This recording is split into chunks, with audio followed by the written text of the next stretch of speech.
So you get all set to go out to dinner, and you sit in the car, and one of you looks at the other and says,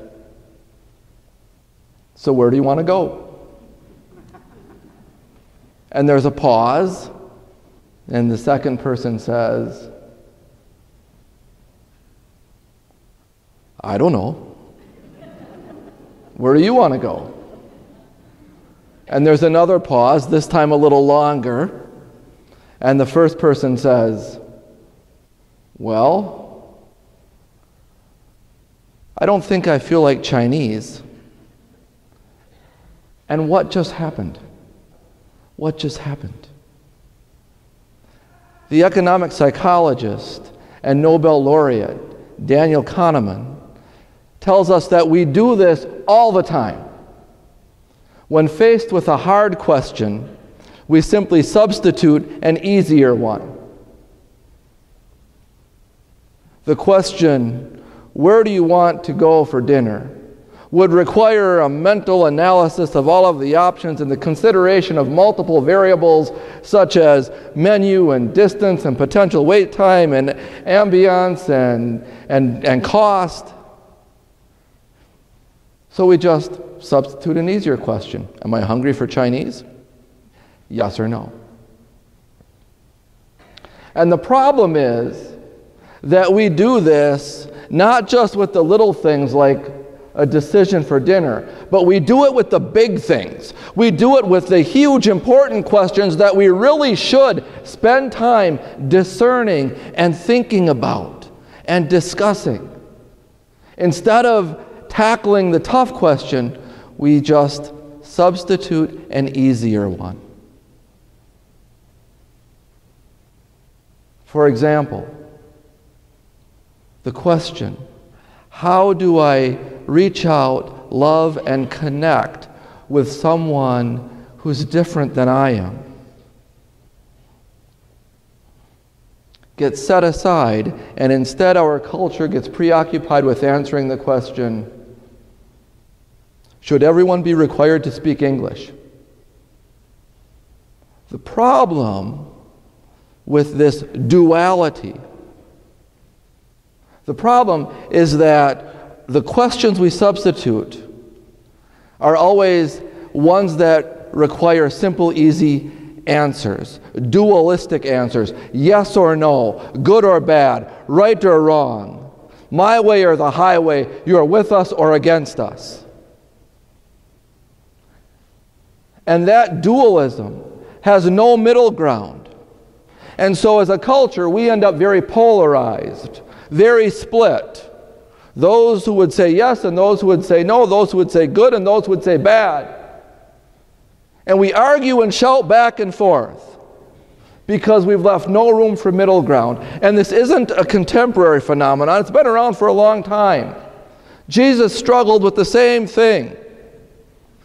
In his time, the really tough question, how do we balance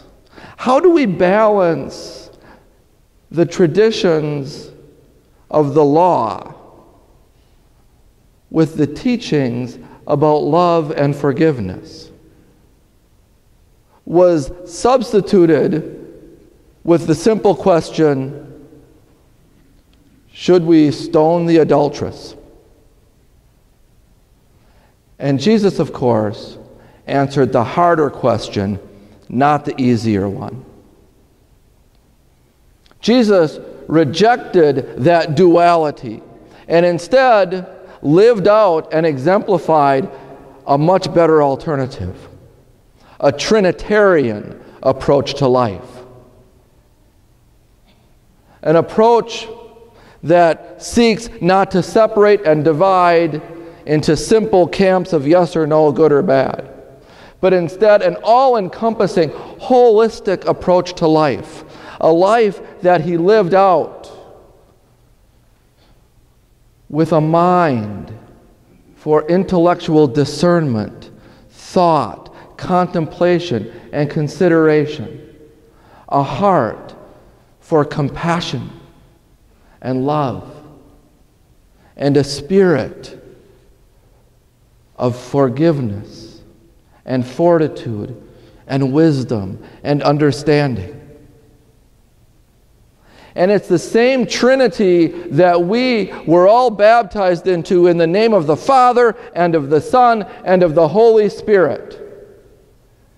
And each time we touch our minds, divine gifts in the image and likeness of a creating God, to think and discern and process and engage in conversation. And each time we touch our hearts, divine gifts in the image and likeness of God with the capacity to love and connect. And each time we touch our lungs, divine gifts in the image and likeness of God with the ability to breathe in and breathe out the whispering winds of the Holy Spirit. Each time we do this, we reaffirm our commitment to live holistically, not dualitily. I'll just make up words if that's okay.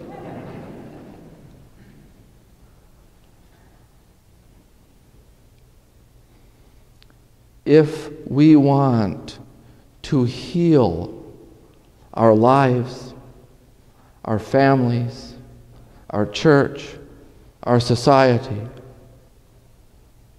we need to do what Jesus did and reject that duality and embrace a life of Trinity. We need to let go of the tendency to substitute easy questions with easy answers of yes or no, good or bad, right or wrong, my way or the highway. And instead, engage the difficult, complex questions that connect a holistic approach to life of mind, heart, and soul. We need to love with all our minds and all our hearts and all our souls. For when we choose that duality, we choose absolutism and judgmentalism and exclusion. But when we choose to live in the Trinity, we choose imagination, compassion, and engagement. The invitation of the Trinity is an invitation to live and to love with all our minds and all our hearts and all our souls, and to do so in the name of our Father and of our Son and of our Holy Spirit.